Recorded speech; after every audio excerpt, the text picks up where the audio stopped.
Qué maravillosas alabanzas. Proclamación por la fe de que nuestro Dios nos da la victoria, de que Él es nuestro Rey, es el Rey de Israel, poderoso en batalla. Qué maravilloso. Si el pueblo de Dios así le sirve al Señor, si así alaba a Dios, no hay nada que se le pueda anteponer. Usted siga con esa misma firmeza y va a ver que nada se va a poder resistir. Porque el Hijo de Dios que alaba a Dios va a ser también vencedor en batalla. Amén. El Señor nos bendiga. Espero no perder la voz antes de tiempo. Vamos a comenzar entonces la parte de la meditación de su palabra. Amén. Y lo vamos a hacer en 2 de Samuel, capítulo 22, versículos 32 y 33. Me gozaba en el Señor porque Él iba reafirmando mediante las alabanzas lo que hoy día vamos a tratar. El título de esto se llama Solo Jehová. Amén. Y vamos entonces a dar lectura de su palabra en el nombre del Padre, Hijo y Espíritu Santo. Amén. Gloria a Dios. Dice, porque ¿quién es Dios sino solo Jehová? ¿Y qué roca hay fuera de nuestro Dios? Porque Él es el que me ciñe de fuerza y quien despeja mi camino. Amén. Oremos a nuestro Dios. Señor y Padre bueno, gracias te damos en esta hora por tu hermosa palabra, por el momento, Señor, que tenemos para escucharla, escudriñarla, mi Dios. Te ruego en esta hora que seas tú a cada alma, a cada corazón, Señor, llenándole de tu presencia, Señor, hablando, mi Dios, de la manera más clara a cada corazón, Señor. Yo soy solo un instrumento, mi Dios, que nada humano se anteponga a lo que tú deseas hablar, Señor. Que todo sea claro y que, por supuesto, mi Dios, tu presencia se mueva en este lugar. Lo rogamos todos, Señor, en el nombre de Jesús. Amén. Gloria a Dios, gloria a Dios, gloria a Dios para siempre. Amén. Esta palabra maravillosa nos comienza hablando en 2 de Samuel, una pequeña parte que es más que nada una alabanza que hace David ante la presencia del Señor con respecto a un momento que él estaba viviendo y que fue el tiempo en que fue perseguido, bien, por personas que obviamente no le deseaban ningún bien, entre ellos Saúl. Y por supuesto que todo este proceso que estaba llevando era complejo. Por lo tanto, cuando comienza la alabanza, dejan claro el primer versículo, que es justamente una alabanza a Jehová porque lo había librado de la mano de todos sus enemigos y de la mano de Saúl. Momento muy importante. Y empieza diciendo David, Jehová es mi roca y mi fortaleza y mi libertador. Empieza declarando, al igual que nosotros hacíamos recién, comienza declarando quién es Jehová, quién es su libertador. Amén. Y en la parte que nosotros nos tomamos, dice, porque ¿quién es Dios sino solo Jehová? Pregunta, pero no pregunta para que alguien le responda, sino con esta pregunta retórica que busca que reflexionemos. A ver, ¿quién es Dios? ¿Tenemos claro quién es nuestro Dios? Dice, Dios es el que me ciñe de fuerza. Dios es el que me da la fortaleza. Amén.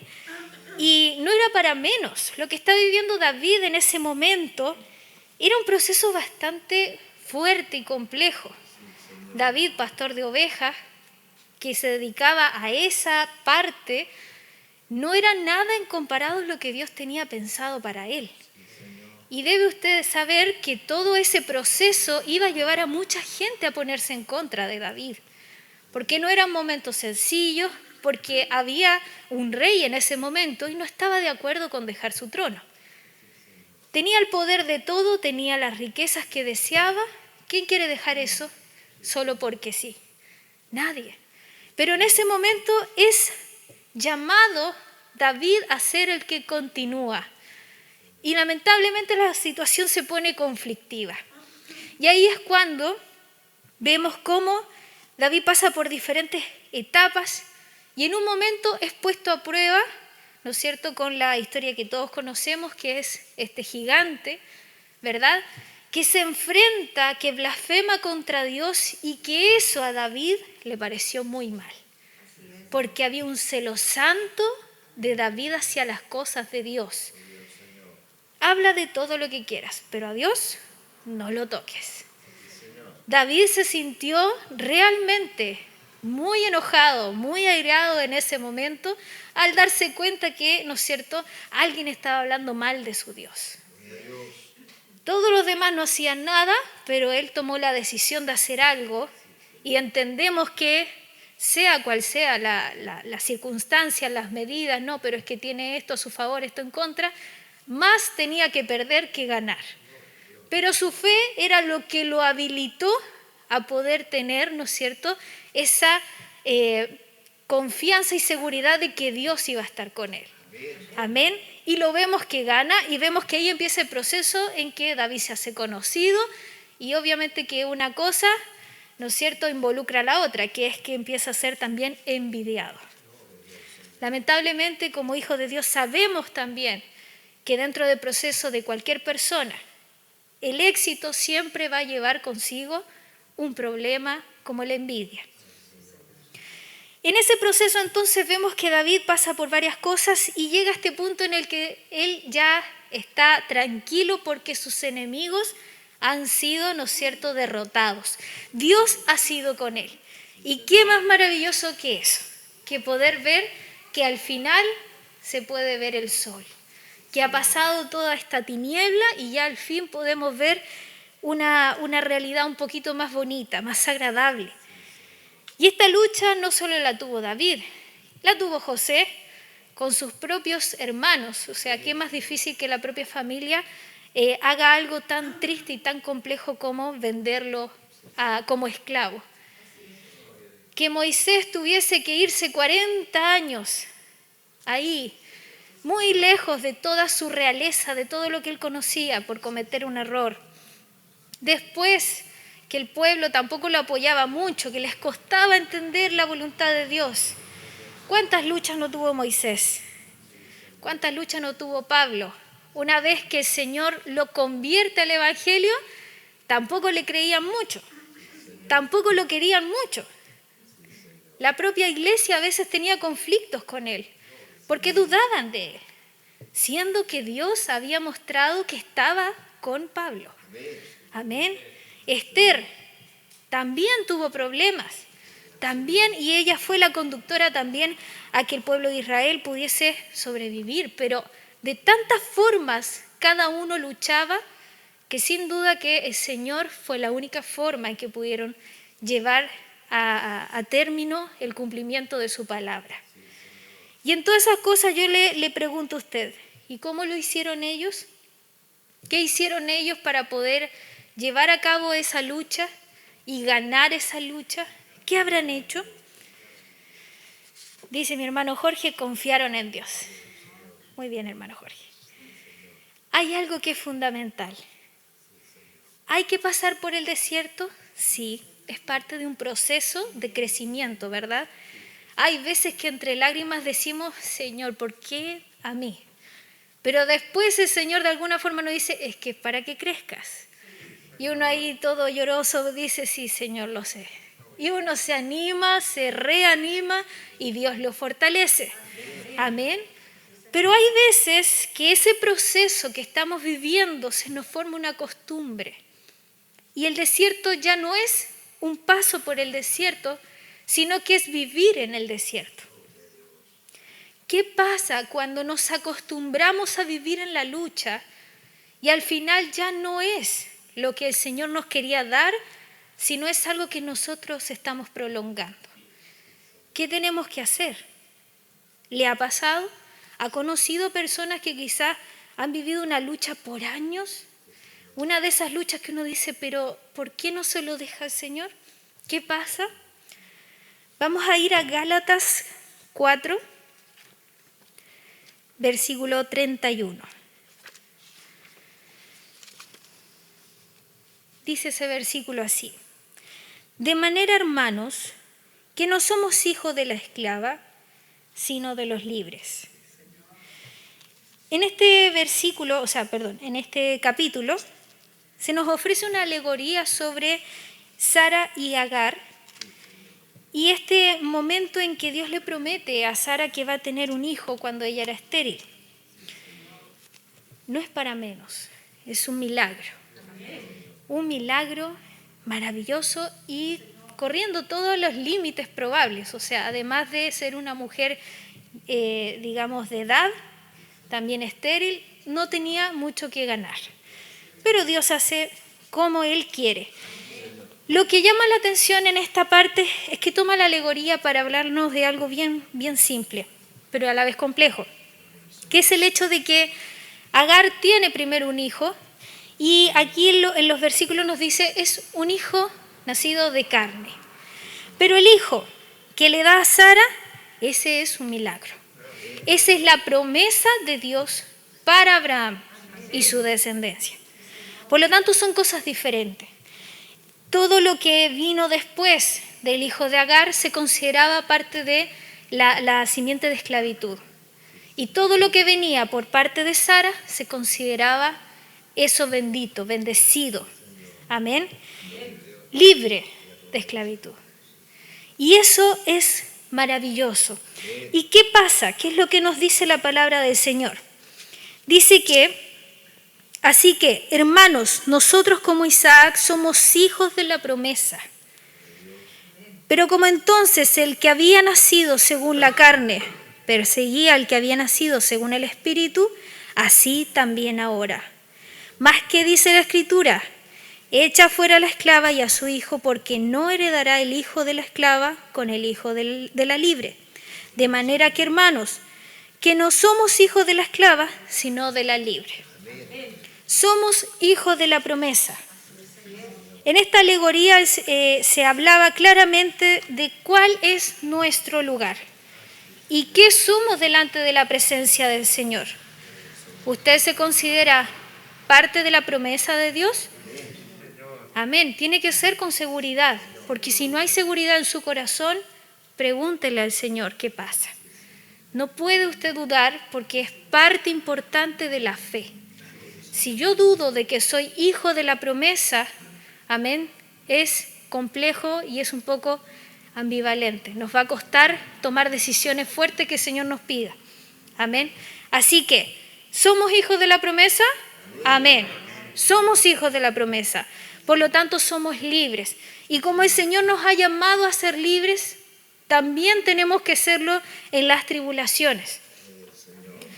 Las cadenas y todo aquello que nos ata en el tiempo se va transformando en una lucha que nosotros vamos prolongando. Por eso les preguntaba, ¿qué pasa cuando el desierto se transforma en nuestra forma de vida?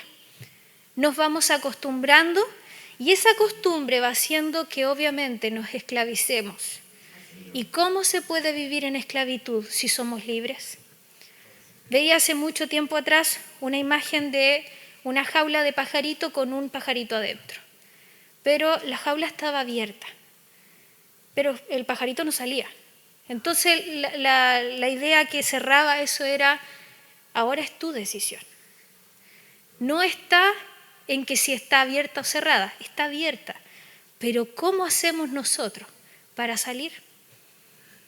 El pajarito quizá por costumbre se quedó ahí, pero no necesariamente porque no pudiese salir. Y eso es lo que a veces nos pasa como hijos de Dios, lamentablemente.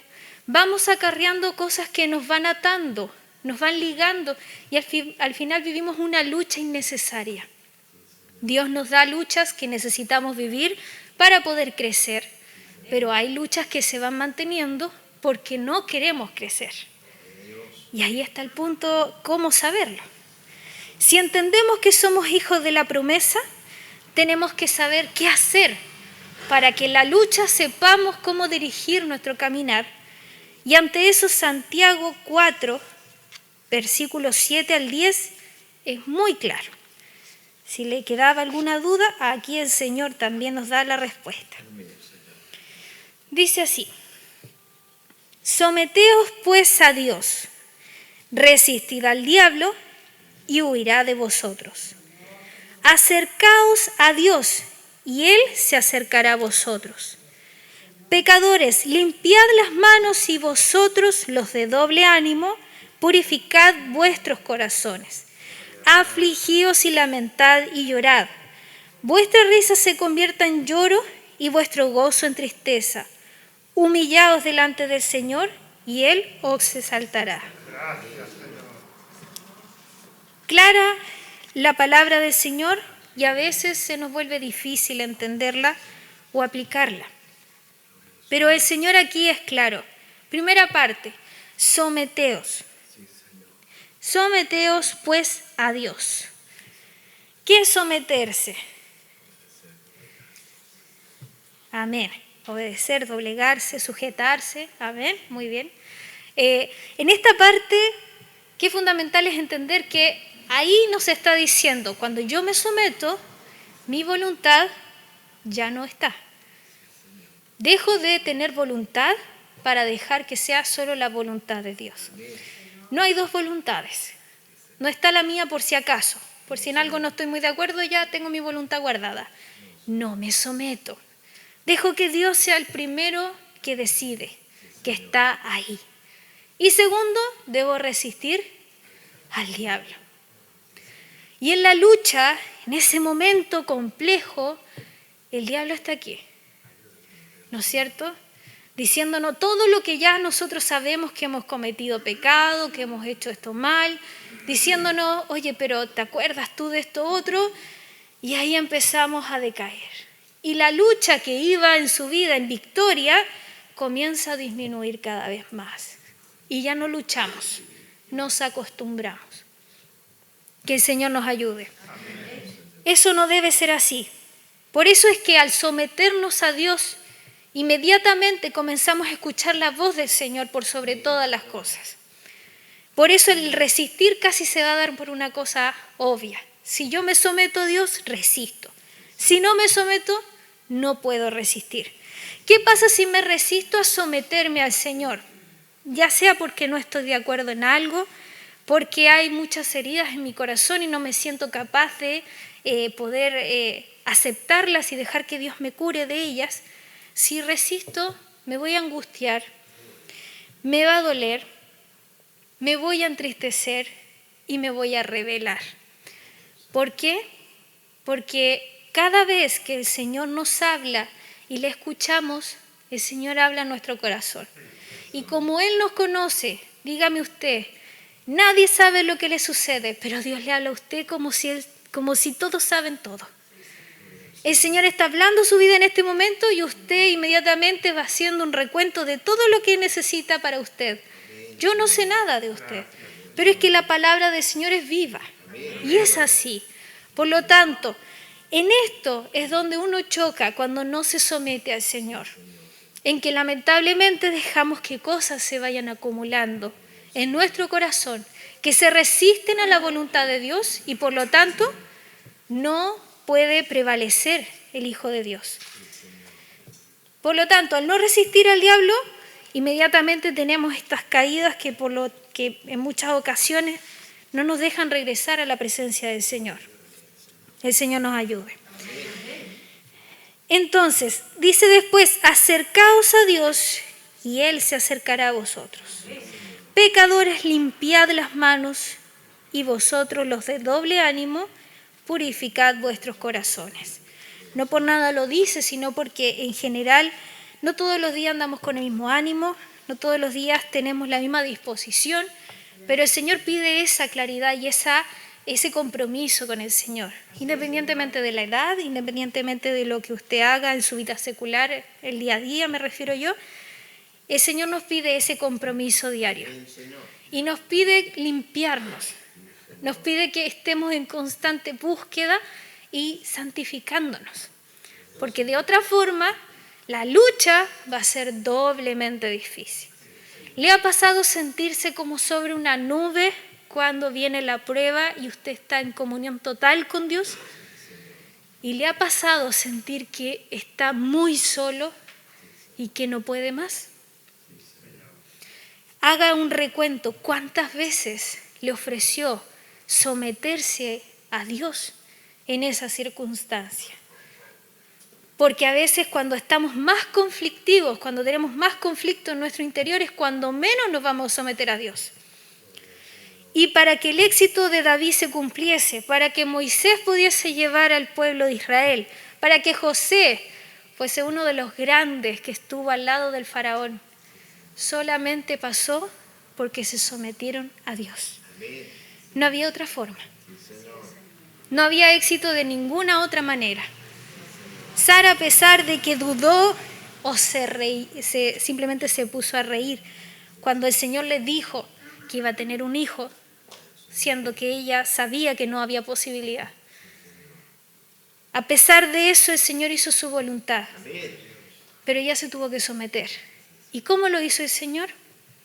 Por un tiempo no pudo hablar, porque simplemente también sometió la voluntad de Sara a que se diera cuenta que no estaba hablando con un amigo, estaba hablando con Dios. Le estaba diciendo el Señor algo maravilloso. ¿Y quién es Dios? Si no solo Jehová. Él es Dios, Él es todo. ¿Por qué dudar? ¿Por qué temer? ¿Por qué alejarnos? Cuando es Dios quien está hablando su vida, mi vida. Si vamos a tener una lucha, que sea con Dios y no sin Dios. Porque lamentablemente a veces caemos en ese aspecto. Amén. Y por eso tenemos que someternos a Él. Después dice, afligíos y lamentad y llorad. Y en esta parte, más que nada, es el hecho de que tenemos que pasar por tribulación, sí. Y la forma quizás va a ser en lloro, en tristeza, pero que ante toda esa dificultad, que la humildad, que el humillarse sea ante la presencia del Señor. Ahí es donde vamos a someternos realmente. Cuando yo le digo al Señor lo que realmente me sucede, Dios puede actuar, porque yo estoy siendo sincera, porque yo quiero que Dios haga algo. Amén. Yo al mundo le puedo mostrar una versión de mí porque me ve poco, porque no me conoce completamente. Pero ¿hay algo que se esconda ante la presencia del Señor? Nada. Por lo tanto, ¿quién será exaltado ante la presencia del Señor? Amén. El humilde será exaltado. Aquel que se somete será exaltado. Piense usted en David. Piense usted en José. Piense en el personaje que más le guste de la Biblia. Amén. Porque esas personas, para lograr su éxito, tuvieron que dejarse moldear por Dios. Y mire que nos ha tocado fácil en muchas formas. Porque en otros tiempos la esclavitud fue parte del proceso para moldear. Y qué difícil fue. Pero el Señor, por gracia, nos ha dado un tiempo en que estamos viviendo una situación muy diferente. No es menos, sí, que tenemos una pandemia, que ahora vamos a tener que cerrar de nuevo el templo. Pero, ¿qué estamos haciendo nosotros? ¿Cómo estamos sirviendo al Señor? ¿No estamos sometiendo a su voluntad? ¿Esta lucha la estamos viviendo solos o con el Señor? Porque de eso depende el éxito de nosotros y el éxito de nuestra familia. Amén. Y no hablo de un éxito monetario ni un éxito material, el éxito espiritual. El éxito de que usted diga, Señor, cumplí, llegué al final de mi carrera, yo me voy contigo porque estoy seguro de que tú estás conmigo. Luché contigo. No luché contra ti, luché contigo. Tú ibas por delante, Señor. Qué hermoso decirle eso al Señor, porque cuando llega el momento de la prueba, ni se siente. Dios va ahí. Dios da la prueba, pero también da ese bálsamo que restaura, que limpia, que sana y que liberta. Somos hijos de la promesa y humildes, sometidos, vamos a ser bendecidos. No importa cuál sea la prueba, Dios estará por delante. Sométase a la presencia del Señor y será bendecido. Hágale caso al Señor y va a ver que siempre ha tenido la razón. Amén. Que el Señor nos ayude, que el Señor nos bendiga. Esta palabra viene a tiempo, después de tiempo. El Señor sabe el propósito para cada uno de ustedes. Pero que el Señor nos ayude para que este tiempo también, como decía la oración de la hermana Jessica, sea un tiempo en que estemos buscando y que no estemos dormidos porque no podemos dormir. Ya todo se ha cumplido. Muchas de las cosas prometidas en la Biblia se han cumplido. ¿Qué estamos haciendo para que el Señor nos llame a su presencia? ¿Qué estamos haciendo para que ese momento estemos ahí? Que el Señor nos ayude. Amén. Muy bien, vamos a orar por la palabra del Señor. Le voy a pedir